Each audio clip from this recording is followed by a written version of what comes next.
Okay, we're going to talk about batteries in this video. Now there's all kinds of laptop batteries, and most of the time they're very specific to the brand that you buy. If you bought an HP, there's only one battery that could fit in there, and you either have to buy an HP or an HP clone. Now there's not too many things that actually go wrong with batteries, so this is going to be a pretty short video. Let's start by talking about how you can tell if you need to replace a battery or not. Now, one way to test this is to go into the power options mode in your computer. And you can get to that in Windows through the control panel, power options, and then click on the battery tab and look at what's happening with the battery. It'll tell you if it's charging, if it's not charging, or how much charge is in the battery. Now, if the battery's not charging, let's try to rule out some other things first. Like it could be a bad power adapter, bad AC adapter. So if somebody's using an AC adapter that didn't come with that computer, it might not be putting out enough amps or enough wattage to actually charge the battery, and I've seen Dells do this. For example, I've seen power adapters that appear to be correct for Dell computers, but they're a little small actually, and they don't put out the correct amperage. They put out too low of a current, and therefore, though the adapter powers on the Dell computer, it won't charge the battery, and usually you'll get an error message when you boot up with that, using that power adapter on a Dell anyway. Now incidentally, you're going to see a lot of AC adapters rated according to wattage. Wattage is simply voltage times the current, or amps. So that formula, V times I, gives you wattage. Let's go through an example here of how you can check if the power adapter is correct for the computer you're working on. Got a compact laptop here that's not charging. The power adapter's plugged in, and you can see by that lightning bolt it's not charging. Now here's the power adapter we're using. Take note of the second line down there where it says 19 volts green, 4.74 amps max. Now ignore the line above it that says 16 volts. This is a universal power adapter from Kensington, and a lot of the universal ones can put out multiple voltage, but the switch on this one we have set for the 19 volts DC and 4.74 amps max. Now we know what this adapter puts out power-wise. Now let's check to see what the correct power adapter is for this compact laptop. And I like to check this on eBay because in the eBay descriptions, it usually tells you what the voltage and the amps are for the power adapter you're trying to buy. Okay, so just go to eBay and do a search for whatever the laptop model is, compact M2000 adapter. It's going to bring up a long list of results. And we're just going to pick the first one. It looks good. Now we're going to scroll down on this listing and take a look. And we see that this adapter puts out 18.5 volts, 3.5 amps. Okay, let's get a second opinion here. Just go to the next one down and see what voltage and amps this is putting out. And this one, again, is 18.5 volts, 3.5 amps, which equals 65 watts. You'll find if you multiply 18.5 times 3.5, you get 65. And that is that formula I showed you earlier.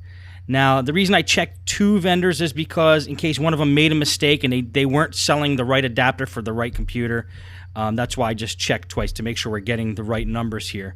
And that's a pretty reliable way of finding out what kind of power adapter that a computer needs just by checking the eBay listings there. Now, there's one more thing about power adapters I just want to bring up real quick. The amps on an adapter that you buy, that, like for example, that one put out 3.5 amps. Power adapters, you could buy one that puts out 100 amps. The amps can be higher than what is required. So that requires 3.5 amps. You could get one that has 6 amps. You could get a power adapter that has 7 amps. You could get one that has 20 amps. And that will still work with that computer. The thing you don't want to be the wrong number is the volts. You can't put a higher voltage power adapter on a computer that's not rated for it. You will fry it. So if you're trying to hook a 25 volt adapter up to a laptop that's supposed to take an 18 volt adapter, bad move. You probably will fry the motherboard. So the volts has to stay the same. If a computer needs 18.5 volts, then you need to get an AC adapter that puts out 18.5 volts. You don't want to mess with the volts. But you can go higher on the amps. Okay, now where were we? We were trying to see if the adapter that's being used with this compact computer has enough power and current to power the machine and charge the battery. Now, if you remember looking at the power adapter in an earlier shot, you could see that the voltage is 19 volts and that the amps are at 4.74. Now this computer only requires 3.5 amps, so 4.74 is higher than 3.5. This adapter does have the capability of powering this machine. Now I know what I said about volts, and this power adapter says it puts out 19 volts and the computer only takes 18.5, but that's close enough that I'm going to let it slide, and that shouldn't have a problem when it's 0.5 volt. That you're going to find out with most adapters, 18.5 or 19 are about the same. Now, let's go over the situation where if your DC jack on the laptop is bad and is not making a connection to the motherboard, then it might look like the battery is bad as well because the battery's now not holding a charge or even taking a charge.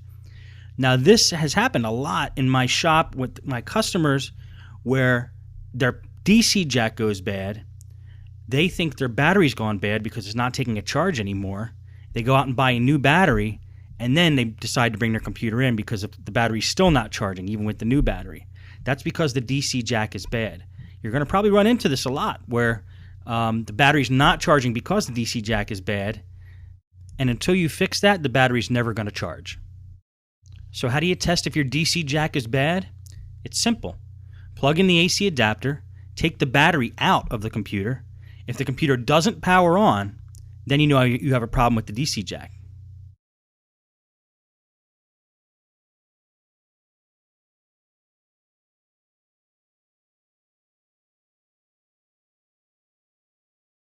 If the computer does power on, you could throw the battery back in and see if it charges.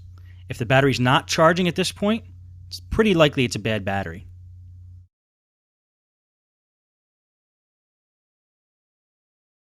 Now, it can also be, but it's pretty unlikely, that the charging mechanism inside the computer, like on the motherboard, is bad.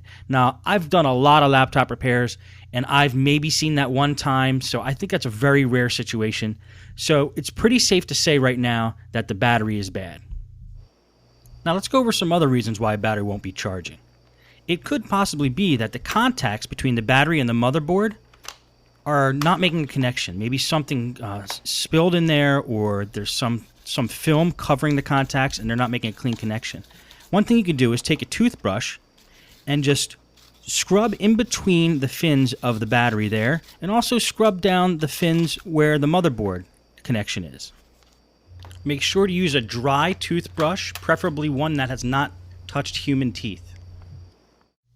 Now, I've also seen instances where there's just some kind of flukiness that's happening with the computer where if you just take the battery out and you put it back in, it might start charging. Maybe there was a malfunction on the motherboard or some circuit and it wasn't actually taking a charge. Try simple things before you just determine that the battery's bad. Reboot the computer, power the computer down, power it back on, take the battery out, put it back in once or twice, and see what happens. Just doing that may fix the problem.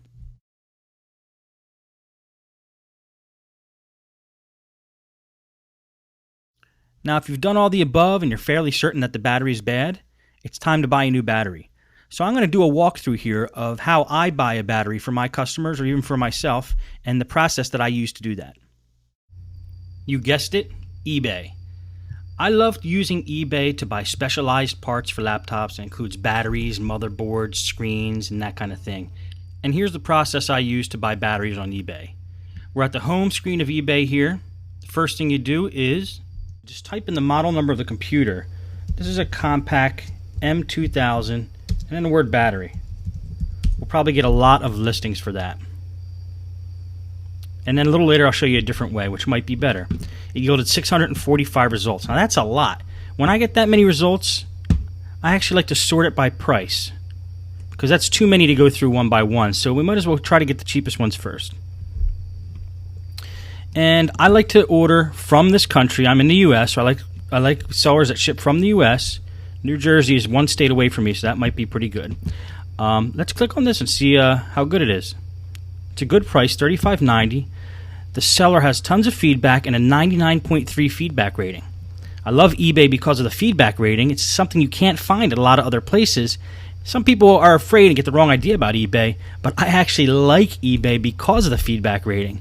What some people aren't thinking with is not a lot of websites have feedback ratings, so you could basically it's easier to get screwed somewhere else, I think, than to get screwed on eBay. The only way you can really get in trouble is if maybe somebody overtook Optimum Solution as a username here, his account or something, and stole his account and then was trying to scam, but it doesn't really happen often. I buy on eBay all the time. Now, this is a battery for a couple of the models of the Compact Presario, and M2000 is included in there, so we should be okay. Now, this is a fine battery from a third party. This is not HP. So if you want to stay on the cheap side, you could get a battery like this. If you want to maybe spend a little bit more but get a higher quality battery, I would actually look for a compact battery and made by Compact. The way I do that is I search for the word genuine in front of what I typed before on my search, and now we only get 6, but we now have HP batteries. Now here's a compact genuine battery, M2000. See, the problem with genuine is a lot of times you're not going to find new, especially on the older models. The third party will sell you a new battery. This might be a used, so let's see what's going on with this one. And this is a compact battery. And let's see if they tell us. Okay, it's great cosmetic condition, excellent working condition. Okay, so this is a used. Now, if you really want to get picky, and there's not enough listings for us to do this, but say we got another 600 listings typing the word genuine. If you really want to get to the cream of the crop, type new genuine before your search terms and type that, and we're probably going to get nothing out of that. But let's just see. Okay, well, these are some from China. 4 results found for new genuine. Okay, this might actually be new. Is this the one we just looked at? Genuine compact battery. And let's see if it is new. Brand new, genuine HP battery. Let's see what the price is. $59, okay. So it's almost twice as much as the third-party no-name battery. But I would consider this. I would consider this. You want to get the brand-name battery. Let's check out the seller. 3,600 feedbacks, 99.7% positive feedback rating in my country, and free shipping. It's not a bad deal. So there's your 2 options. If you want to go cheap, just look for the third-party batteries. If you want to get a more quality battery, try to get an HP or a compact brand name battery that matches your computer. Now, let's take a look at the battery itself that we pulled out of this computer, because there's another way to search for this battery, and that's by the model number of the battery. We search from the model number of the computer, but this battery is actually, I'm going to read the model number off now. It's HSTNN-DB17. Let's type and do a search for that and see what comes up. 135 results for that. And again, since there's that many results, let's sort by price. Okay, it's already sorted by price from last time. Here's a $35 battery. Okay, let's do genuine and see if any come up.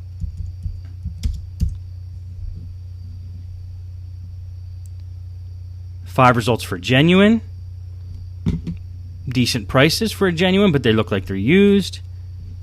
And if we type new genuine, again, we're probably going to get almost nothing. There's new genuine. There's only 2. One's 52 and one's 78. So that's pretty much where you're going to be ending up. Usually, for almost any battery, you're going to find a $35, $30 will get you a third-party new one. And around between 60 and up to 90, you can get a new genuine one. It's all up to you. If you could swing the genuine one, I recommend the genuine one. If you need to just get by, then the third-party one is fine. And that's how I do battery shopping on eBay.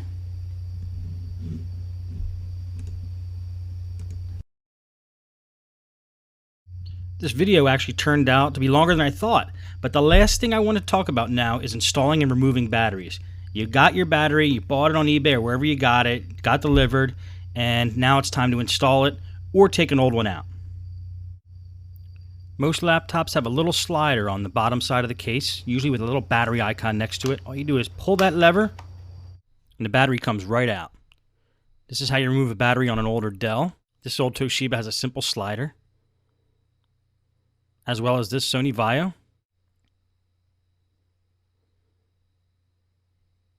Here's a few more with a simple slide switch. compact Presario, HP DV6000. Now, some have a locking mechanism so the battery doesn't fall out. You're going to see an icon like that. And what you do is you unlock it first, then you hit the slider switch, pull it out, unlock, slide, and pull out. Here's another one. And another one with a locking mechanism. Not very complicated. Then to put it back in, just snaps right back in, no problems. And this one you kind of have to angle in. And there you have it for batteries.